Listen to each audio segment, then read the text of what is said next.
नमस्कार बंधुगण, आपण मानकु स्वागत आजिर एक नुआ भिडियो रे।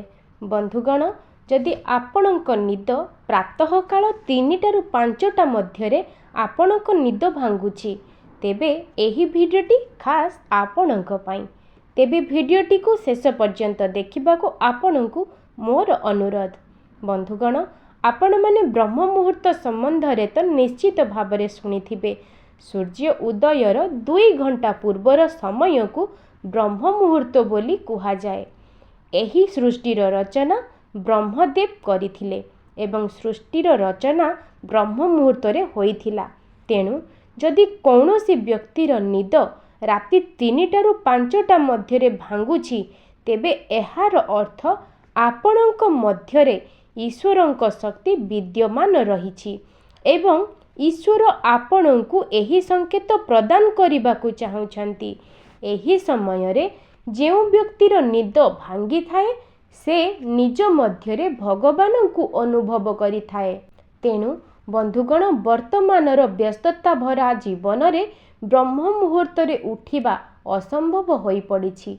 किछि व्यक्ति अनेक चेष्टा करिबा मध्यरे एही समय रे उठी पारंती नाही। जेउ व्यक्तिर निद एही समय रे भांगी थाए से अत्यंत भाग्यशाली होई थाए। एही समय ईश्वरंकर समय होई थाए। एही समयर वातावरण सकारात्मक ऊर्जा रे परिपूर्ण होई थाए एवं जेउ व्यक्तिर एही समय रे निद्रा भंग होई थाए सेही व्यक्ति मध्यरे समस्त प्रकारर नकारात्मक शक्तिर विनाश घटी थाए एवं सकारात्मक शक्तिर प्रवेश होई थाए। एहा सहित एही समय रे निद भांगिबा द्वारा व्यक्ति मध्यरे एक शुभ सुंदर विचार गठन होई थाए। एही समय रे स्वयं ईश्वर पृथ्वी पृष्ठ को आसी थांती। तेणु रातिर 3टारू 5टा मध्यरे जेउ व्यक्तिर निद भांगी थाए से अवश्य ईश्वरंक आराधना एवं प्रार्थना करिबा उचित। बंधुगण, हिंदू धर्म रे ब्रह्म मुहूर्तर बहुत मूल्य रहिछि। एही समय को शुभ समय बोली विवेचना करा जाइछि। वेद पुराण रे मुनि ऋषि माने ब्रह्म मुहूर्त रे उठिबा पई परामर्श देउथिले। एही मुहूर्त रे उठिबा द्वारा अनेक लाभ मिली थाए। एही समय रे उठी गाधोइबा, जोग करिबा एवं पूजा करिबा द्वारा आमर प्रार्थना सीधा सड़क परमात्मा पर्यंत पहुँची थाए। एहा द्वारा शरीर को मध्य अनेक लाभ मिली थाए। ब्रह्म मुहूर्त रे उठिले ताजा पवन मिली थाए जहा आम स्वास्थ्य पई अनेक लाभदायक अटे। बंधुगण, एबे आसंतु जानिबा केउ समय को ब्रह्म मुहूर्त बोली कुहा जाए। तो बंधुगण, एहा 2टी शब्दर मिश्रण रे होई थाए जेउथिरे ब्रह्मर अर्थ परमात्मा एवं मुहूर्तर अर्थ समय अटे। अर्थात ब्रह्म मुहूर्त अर्थ परमात्मा समय अटे। एही मुहूर्त रात्रिर शेष प्रहर तथा सकाळ जेतेबेले आरंभ हुए। हिंदू धर्म रे सकाळ 4टारू 5:30 पर्यंत समय को ब्रह्म मुहूर्त बोली कुहा जाए। तेबे आसंतु जानिबा ब्रह्म मुहूर्त रे उठिबार फायदा विषय रे। बंधुगण, हिंदू धर्म अनुसार ब्रह्म मुहूर्त रे देवादेवी एवं पितृलोक घर को आसंती। एही कारणरू ब्रह्म मुहूर्त रे उठिले सेमानंक आशीर्वाद मिली थाए एवं घरर उन्नति होई थाए, बल बुद्धिर प्राप्ति होई थाए। प्रत्येक दिन ब्रह्म मुहूर्त रे उठिले शरीरर शांति रे वृद्धि होई थाए। एहा द्वारा लोकंक सहनशीलता बढ़ी थाए। मान्यता एहा जे नियमित भावरे एही मुहूर्त रे उठिले बल बुद्धि एवं विद्यार प्राप्ति होई थाए, उत्तम स्वास्थ्य मिली थाए। जेउ व्यक्ति ब्रह्म मुहूर्त रे उठी थाए सेही व्यक्ति को उन्नत स्वास्थ्य प्राप्ति होई थाए। एही मुहूर्त रे उठिले लोक अधिक सफलता हासिल करिथांती। ध्यान सर्वोत्तम। हिंदू धर्म रे मान्यता अनुसार एही मुहूर्त रे करा जाइथिबा ଆତ୍ମାର ବିଶ୍ଳେଷଣ ଏବଂ ବ୍ରହ୍ମଜ୍ଞାନ ପାଇଁ ସର୍ବୋତ୍ତମ ଅଟେ। ସକାରାତ୍ମକ ଶକ୍ତି ବ୍ରହ୍ମ ମୁହୂର୍ତ୍ତରେ ଉଠିଥିବା ବ୍ୟକ୍ତି ସମୟର ପରିବେଶରେ ସକାରାତ୍ମକ ଶକ୍ତି ବିସ୍ତାର କରିଥାଏ। ଏହି କାରଣରୁ ମନରେ ଭଲ ଚିନ୍ତାଧାରା ସୃଷ୍ଟି ହୋଇଥାଏ। ବନ୍ଧୁଗଣ, ଆପଣଙ୍କ ସହିତ ମଧ୍ୟ ଏହା ହେଉଛି କି ଏବଂ ଆପଣଙ୍କର କୌଣସି କାମରେ ମନ ଲାଗୁନାହିଁ, ଜୀବନରେ ଦୁଃଖ ରହୁଛି।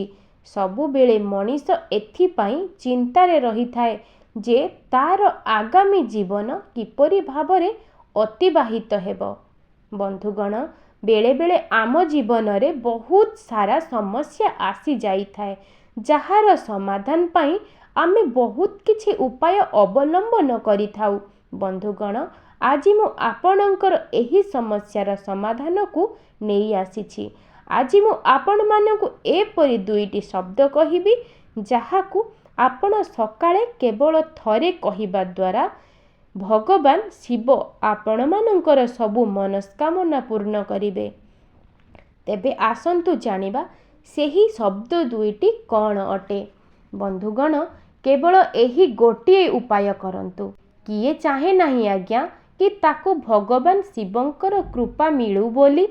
ଯଦି ଆପଣମାନେ ମଧ୍ୟ ଚାହୁଁଛନ୍ତି ଭଗବାନ ଶିବଙ୍କର କୃପା ପାଇବା ପାଇଁ, ତେବେ ଭିଡ଼ିଓଟିକୁ ଶେଷ ପର୍ଯ୍ୟନ୍ତ ନିଶ୍ଚୟ ଦେଖନ୍ତୁ। ବନ୍ଧୁଗଣ, ଏମିତିରେ ଭୋଳାନାଥ କେବଳ ପୂଜା ପାଠ, ଭକ୍ତି ମନରେ ଜଳ ଅର୍ପଣ ବା ପ୍ରାର୍ଥନା କରିଲେ ହିଁ ପ୍ରସନ୍ନ ହୋଇଯାଆନ୍ତି ଆଉ ନିଜର ଭକ୍ତକୁ ନିଜର ଚମତ୍କାର ଦେଖାଇଥାନ୍ତି। କିନ୍ତୁ ବନ୍ଧୁଗଣ, ଆଜି ମୁଁ ଆପଣମାନଙ୍କୁ ଜଣେଇବି, ପ୍ରତ୍ୟେକ ଦିନ ସକାଳୁ ଉଠୁ ଉଠୁ ଆପଣଙ୍କୁ କେବଳ ଏହି ଶବ୍ଦ କହିବାର ଅଛି ଏବଂ ଏହା କହିବା ଦ୍ୱାରା ଆପଣଙ୍କର ଯାହା ବି ସବୁ ଇଚ୍ଛା ଥିବ ତାହା ନିଶ୍ଚୟ ପୂରଣ ହେବ। ତାହା ପାଇଁ ବାସ୍ ଏହି ଶବ୍ଦ କହିବାର ଅଛି ଏବଂ ବିନା ପୂଜାରେ ବି ଆପଣଙ୍କୁ ଏତେ ଫଳ ପ୍ରାପ୍ତି ହେବ ଯେ ଆପଣ କେବେ ବି କଳ୍ପନା ମଧ୍ୟ କରିପାରିବେନି। ତ ବନ୍ଧୁଗଣ, ସକାଳୁ ଉଠୁ ଉଠୁ ଆପଣ ଯେଉଁ ଶବ୍ଦ କହିବେ, ତ ଆସନ୍ତୁ ଜାଣିବା। ବନ୍ଧୁଗଣ, ଆପଣ ଯଦି ବିଦ୍ୟାର୍ଥୀ ଅଟନ୍ତି, ମାନେ ଛୋଟ ପିଲା ଅଟନ୍ତି, ତ ଆପଣ ବି ଏହି ଉପାୟକୁ ନିଶ୍ଚୟ କରିପାରିବେ। ତ ବନ୍ଧୁଗଣ, ଏହା କରିବା ଦ୍ୱାରା ଆପଣଙ୍କର ମାନସିକର ବିକାଶ ଏତେ ମଜବୁତ ହେବ ଯେ ଆପଣଙ୍କର ପଢ଼ିବାରେ ଆଗ୍ରହ ପ୍ରତିଦିନ ବଢ଼ି ବଢ଼ିଯିବ ଏବଂ ଆପଣଙ୍କୁ ଆପଣଙ୍କର ପରୀକ୍ଷାରେ ଭଲ ଫଳ ମିଳିବ ତଥା ଘରର ମହିଳାମାନେ ବି ଏହି ଉପାୟକୁ ନିଶ୍ଚିତ କରିପାରିବେ। ଆପଣଙ୍କୁ କେବଳ ବାସ୍ ସକାଳୁ ସକାଳୁ ଏହି ଶବ୍ଦ କହିବାର ଅଛି ଏବଂ ଏହା ପାଇଁ ଆପଣଙ୍କୁ ପ୍ରତ୍ୟେକ ଉପାୟରେ ଭଗବାନଙ୍କ ସହ ଯୋଡ଼ି ହୋଇଯିବେ ଏବଂ ଏହା ପାଇଁ ଆପଣଙ୍କୁ ସକାଳୁ ସକାଳୁ ସ୍ନାନ କରିବାର ବି କିଛି ଆବଶ୍ୟକତା ନାହିଁ। କେବଳ ଆପଣଙ୍କୁ ଏହି 2ଟି ଶବ୍ଦ କହିବାର ଅଛି। ଆଜ୍ଞା, ଯଦି ଘରର ସ୍ତ୍ରୀ ଲୋକମାନେ ଏହି ଉପାୟଟିକୁ କରନ୍ତି, କେବଳ ଆପଣଙ୍କୁ ଏହି 2ଟି ଶବ୍ଦ କହିବାର ଅଛି। ଆଜ୍ଞା, ଯଦି ଘରର ସ୍ତ୍ରୀ ଲୋକମାନେ ଏହି ଉପାୟଟିକୁ କରନ୍ତି, ଘରେ ନୂଆ ବାହା ହେଇ ଆସିଛନ୍ତି ନୂଆ ବୋହୂମାନେ ଅଛନ୍ତି, ସେମାନେ ଯଦି ଏହି ସମୟରେ ଏହି ଉପାୟ କରନ୍ତି, ତାହେଲେ ଆପଣଙ୍କର ଉତ୍ତମ ସୁନ୍ଦର ସନ୍ତାନଟିଏ ହେବ ଏବଂ ଆପଣଙ୍କ ବୈବାହିକ ଜୀବନ ଭଲରେ କାଟିବ ଏବଂ ଏହାକୁ ଘରର ଗୁରୁଜନମାନେ, ବୟସ୍କମାନେ ନିଜର ଦୀର୍ଘାୟୁ ପାଇଁ ମଧ୍ୟ, ଭଲ ସ୍ୱାସ୍ଥ୍ୟ ପାଇଁ ମଧ୍ୟ ଏବଂ ନିଜର ବ୍ୟାପାର ବଢ଼ାଇବା ପାଇଁ ମଧ୍ୟ ଆପଣମାନେ ଏହି ଉପାୟକୁ ନିଶ୍ଚିତ କରନ୍ତୁ।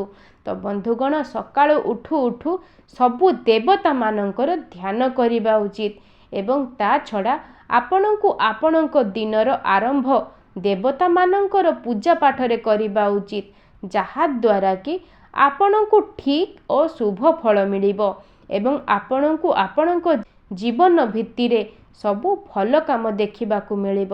ଆପଣଙ୍କୁ ସକାଳୁ 2 ହାତ ଯୋଡ଼ି ଏହି ଶବ୍ଦ କହିବାର ଅଛି, ଯାହା ଏହି ପ୍ରକାରର ଅଟେ। ଓମ୍ ଶମ୍ଭତେ ନମଃ। ଏହା ମହାମୃତ୍ୟୁଞ୍ଜୟ ମନ୍ତ୍ର ଅଟେ। ଏହି ମନ୍ତ୍ର ଜପ କରି ଆପଣ ନିଜ କୁଣ୍ଡଳୀରେ ଯେତେ ବି ଦୋଷ ଥିବ ତାହା ବି ମଧ୍ୟ ଦୂର ହୋଇଯିବ। ଏହା ଛଡ଼ା ଆପଣ 2 ହାତ ଯୋଡ଼ି ଏକ ମନ୍ତ୍ରର ଜପ କରିବା ଉଚିତ। ମନ୍ତ୍ରଟି ହେଉଛି महामृत्युंजय मंत्र। एही मंत्र अत्यंत प्रभावशाली मंत्र अटे। बंधुगण एहाकु प्रभातरु उठी आखि खोलिबा पूर्वरु 3 थर जप करिनियंतु। एहार उच्चारण रे बा ध्वनि रे शरीरर चारिपटरे दैवी शक्तिर संचार होइथाय। एही मंत्र उच्चारण करी शुणिबा द्वारा सबु अमंगल शक्ति भी दूर होइथाय एवं आपणक घर परिवार रे सुख समृद्धिर वृद्धि होइथाय।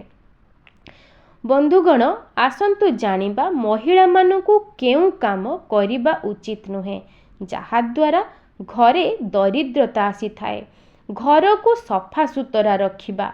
जदि घरर महिला माने निजे झाड़ू पोछा लगाउथिबे तो एही काम सर्वदा सूर्य अस्त हेबा पूर्वरु करिनेबा उचित। सूर्य अस्त परे घरे झाड़ू कले दरिद्रता बास करिथाय। द्वितीय रे मुंड कुंडेइबा। सूर्य अस्त परे केश कुंडेइले घरे वास्तु दोष उत्पन्न होइथाय। संध्या समय रे केश कुंडेइबा ठारू दूरेई रुहंतु। एवं खाद्य प्रस्तुत करिबा। महिला मानकु रुसेई घर को स्नान करि सारिबा परे ही प्रवेश करिबा उचित। महिला मानकु रोसेई घर को स्नान करि सारिबा परे ही प्रवेश करिबा उचित। स्नान पूर्वरु रोसेई घर को केबे भी प्रवेश करंतु नाही। स्नान करिबा। घरर सफा करिबा परे महिला मानकु तुरंत स्नान करिनेबा उचित। डेरी रे स्नान कले घर को दरिद्रता आसीथाय। महिला मानकु स्नान करिबा परे भगवानकर पूजा करिबा उचित एवं प्रसाद अर्पण करिबा उचित। माँ लक्ष्मी को प्रसाद अर्पण करिबा पूर्वरु जदि आपण किछि खाई थांती तेबे माँ लक्ष्मी क्रोधित होई पारंती। क्रोध करिबा। एमिति घरे जेउठी महिला सबु बेले क्रोध करिथाए सेही घरे माँ लक्ष्मीकर बास होई न थाए। दारिद्रता बास करिथाए। एवं झाड़ू रे केबे भी गोड़ बजांतु नाही। ओइठा बासन को रोसेई घरे केबे भी रखी सुवंतु नाही। एहा द्वारा माँ लक्ष्मी घर छाड़ी चली जाती।